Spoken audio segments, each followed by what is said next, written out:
හරි අපි දැන් බලමු ගිණුම්කරණයේ කොටසට අදාළව පුනරීක්ෂණ කොටස.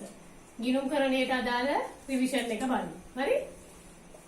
දැන් 10 ගිණුම්කරණයේ යටතේ පළවෙනි පාඩම තමයි ගිණුම්කරණ සමීකරණ. හරිද? ගිණුම්කරණ සමීකරණය යටතේ අපි සම්බන්ධ කරන්නේ ව්‍යාපාරයක සිදුවන ගනුදෙනු හා සිද්ධි. ව්‍යාපාරයක සිදුවන ගනුදෙනු හා සිද්ධි.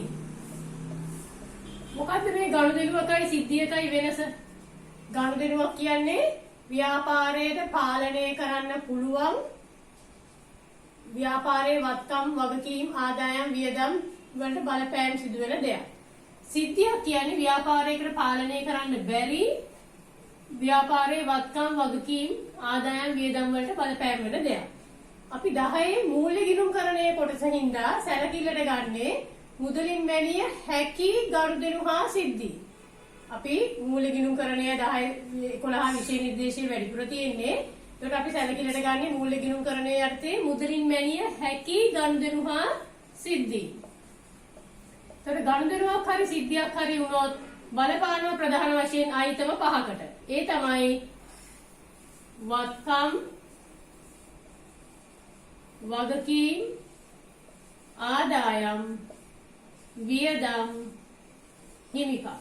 ඒකට අපි සමීකරණ පාඩමේ සමීකරණයට සම්බන්ධ කරන්න ඉස්සෙල්ලා මේ වත්කම් වගකීම් ආදායම් වියදම් හිමිකම් ටික අඳුර ගන්න ඕනේ.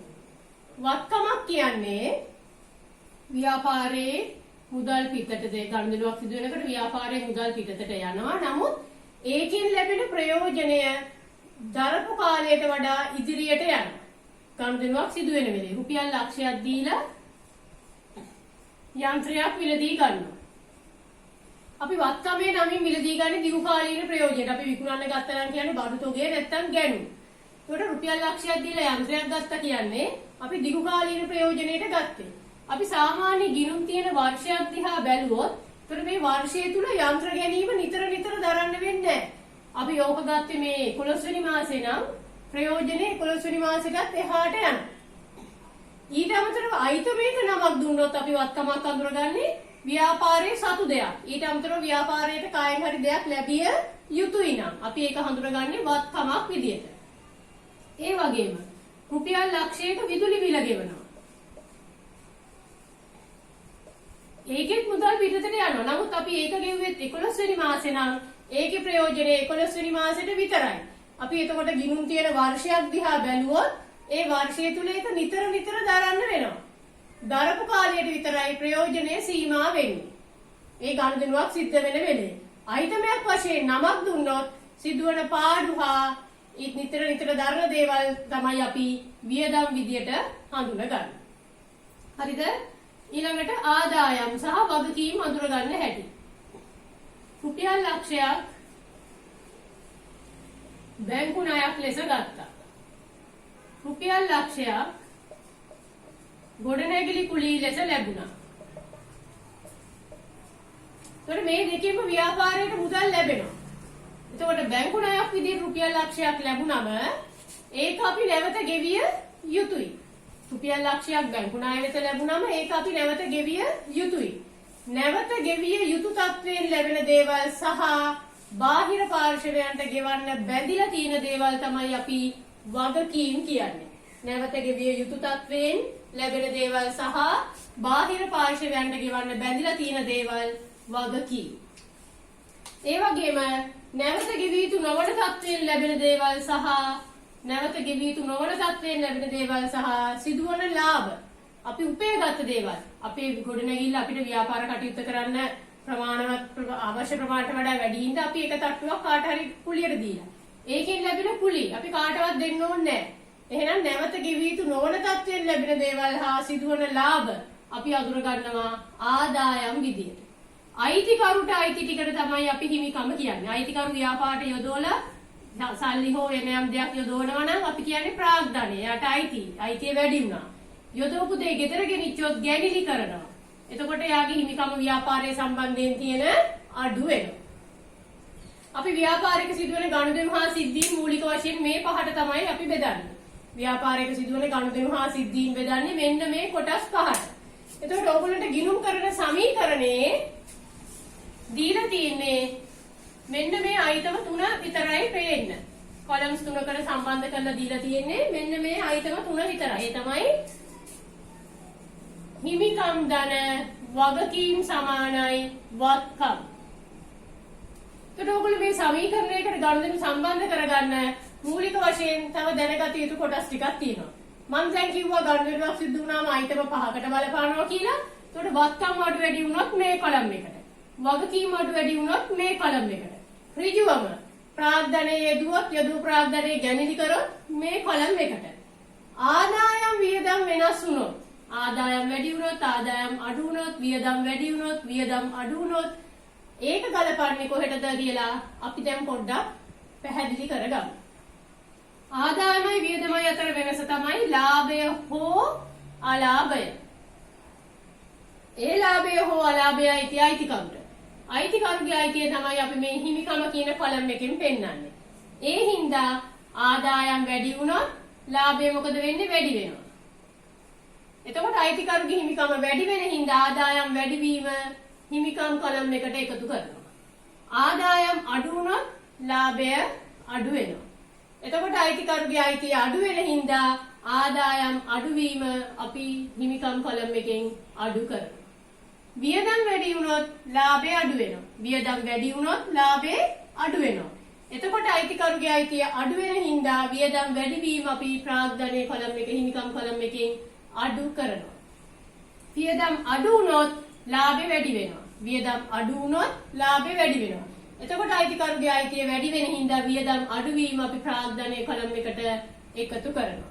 එහෙනම් ආදායම් වියදම් වලට බලපාන ගනුදෙනු ආවොත් සමීකරණ පාඩමේදී ගලපන්නේ කොයි කොලම් එකටද? හිමිකම් කොලම් එකට.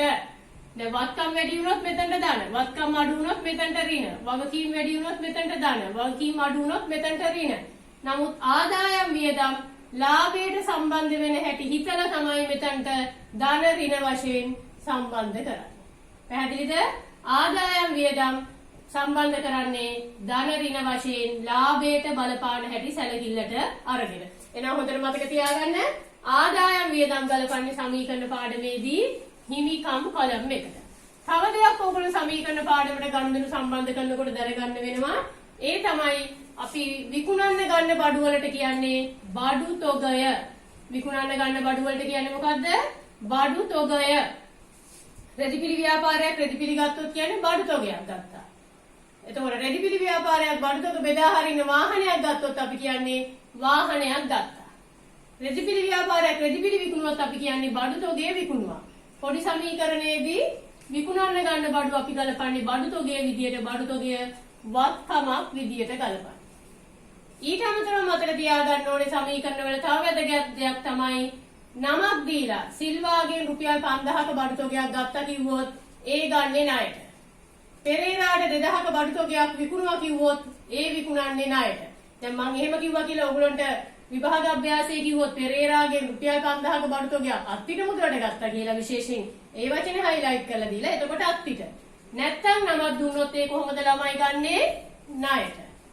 ආයෙ මතක තියාගන්න ඕන දේ තමයි ආපහු යවන්නේ එවන්නේ ණයට ගත්ත භාණ්ඩ සහ ණයට විකුණන භාණ්ඩ. භාණ්ඩ ආපසු එව්වා කිව්වොත් ඒ යවන්නේ අපේ ණය ගැතිය අපිට බඩු තොග. භාණ්ඩ ආපසු යවුවා කිව්වොත් ඒ අපි යවන්නේ අපේ බඩු තොග ණයට ගත්ත ණය හිමියට. පැහැදිලිද? මම දැන් ඉක්මනින් ගනුදෙනු ටිකක් සම්බන්ධ කරන හැටි කියලා දෙනවා. ඒ තුලින් පුළුවන් මම මේ සමීකරණ වලට අදාළව ලබා දෙන අභ්‍යාසය උගලන්ට කරන්න. අයිතිකරු රුපියල් ලක්ෂයක් ප්‍රාග්ධනයේ වශයෙන් යෙදෙව්වොත් මුදල් යොදවන්නේ මුදල් කියන්නේ වත්කම. වත්කම් කොලම් එකේ මුදල් ලක්ෂයක් වැඩි වෙනවා. මේ ලක්ෂය අයිතිකරුගේ අයිතියට අපි කියන්නේ ප්‍රාග්ධනයේ ලක්ෂයක් වැඩි වෙනවා. අයිතිකරු ප්‍රාග්ධනයේ වශයෙන් රුපියල් 50000ක උපකරණ යෙදෙව්වොත් උපකරණ කියන්නේ වත්කමක්. උපකරණ වත්කම වැඩි වෙනවා.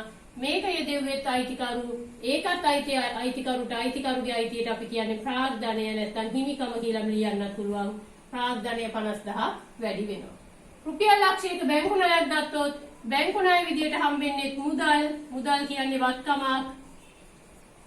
මේ මුදල් ලැබුණේ නැවත ගෙවිය යුතු තත්වයකින් එහෙනම් වගකීමේ නම බැංකු ණය. 50000ක් වැඩි. අපිට මුදලට 5000ක බඩු තොගයක් ගත්තොත් මුදල් දීලා බඩු තොග වත්කම ගන්නවා. එහෙනම් මුදල් වත්කම අඩු වෙනවා, බඩු තොග වත්කම වැඩි වෙනවා. හරිද? අපි ආයෙ ওই විදිහට තව ගණන් ටිකක් බලමු.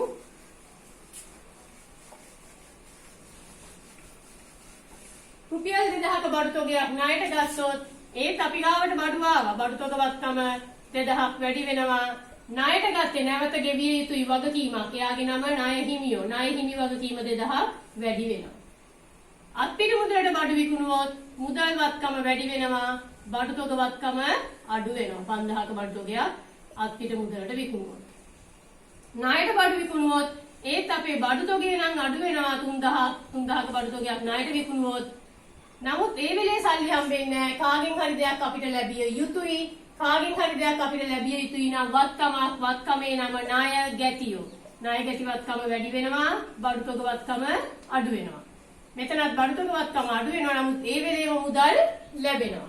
දැන් මම ඉස්සෙල්ලා කිව්වා අපි උපකල්පනය කරනවා අපහු යවන්නේ ණයට ගත්ත ඒවා ණයට විකුණුවා. එහෙනම් බඩු තොග වත්කම බහන්න ආපසු යවුවා කිව්වොත් ණයට ගත්ත බඩුව ආපහු යවන්නේ. එහෙනම් අපි ණය හිමියට දෙන්න ඕන ගාණ අඩු වෙනවා. අපි ගාව තිබ්බ බඩු තොගත් මොකද වෙන්නේ? බඩු තොග වත්කමත් අඩු වෙනවා. අපි ණයට බඩු විකුණලා සල්ලි ලැබෙයි කියලා බලන් ඉඳිද්දී ඒ ණය ගැතිය හොඳ නැහැ කියලා අපිට බඩු වෙව්වම බඩු තොග වත්කම වැඩි වෙනවා. ණය ගැතියකින් අපිට ලැබිය යුතු ගාණක් අඩු වෙනවා. ණය ගැතිය කියන්නේ වත්කම. හරිද? ඒ වගේම තව අපිට මේ මූලික ගණන් කීපයක් බැලුවා නම් ප්‍රමාණවත්. එතකොට අභ්‍යාසය කරන්න පුළුවන්. අයිතිකරු යොදවපු දේවල් ඕන වෙලාවක අයිතිකරුට ගෙදර ගෙනියන්න පුළුවන්. අයිතිකරු ව්‍යාපාරයේ බඩු තොගයක් ගෙදර ගෙනිච්චොත් බඩු තොග වත්කම අඩු වෙනවා. ඒ හා සමානව අයිතිකරුගේ හිමිකම අඩු වෙනවා. මොනා කරපු හින්දාද? ගැනිලි කරපු හින්දා. අයිතිකරු මුදල් යොදවපු මුදල් ගෙදර ගෙනිච්චොත් මුදල් වත්කම අඩු වෙනවා. ඒ හා සමානවම අයිතිකරුගේ හිමිකම අඩු වෙනවා. වැටුප් ගෙවුවොත් වැටුප් ගෙවන්නේ මුදල් වලින්, මුදල් වත්කම අඩු වෙනවා. වැටුප් කියන්නේ වියදමක්. වියදමක් වැඩි වෙනවා. අලුතෙන් පොත් වලට එනවා. වියදම් කොලම් එකක් නැහැ. වියදම් වැඩි වුණාම ලාභේ අඩු වෙන හින්දා අපි වියදමේ වැඩිවීම ප්‍රාග්ධනයෙන් තමයි අඩු කරන්නේ. ඊට අමතරව ආදායමක් ලැබුණොත් මුදලින් ලැබෙන්නේ විවිධ කොමිස් සම්මුණා කිව්වොත් මුදල් ආදායම වැඩි වෙනවා 3000. ලද කොමිස් කියන ආදායම වැඩි වුණාම ලාභය වැඩි වෙන හින්දා අපි ප්‍රාග්ධනයට එකතු කරනවා. පැහැදිලිද? ඒ වගේම අපි බලමු තව ගණන් කීපයයි අපිට මූලිකවම බලන්න තියෙන්නේ. ණය ගැතියෙක් අපිට මුදල් දුන්නොත් අපිට සල්ලි දෙන්න ඉන්න කෙනෙක් තමයි ණය ගැතිය කියන්නේ. එතකොට ණය ගැති වත්කම අඩු වෙනවා 5000ක්. ණය ගැතිය මොනවාද අපිට දෙන්නේ? මුදල්. මුදල් කියන්නේ වත්කම. මුදල් වත්කම වැඩි වෙනවා 5000. අපි ණය හිමියෙකුට මුදල් ගෙවුවොත් මුදල් වත්කම අඩු වෙනවා. ණය හිමි වගකීම අඩු වෙනවා.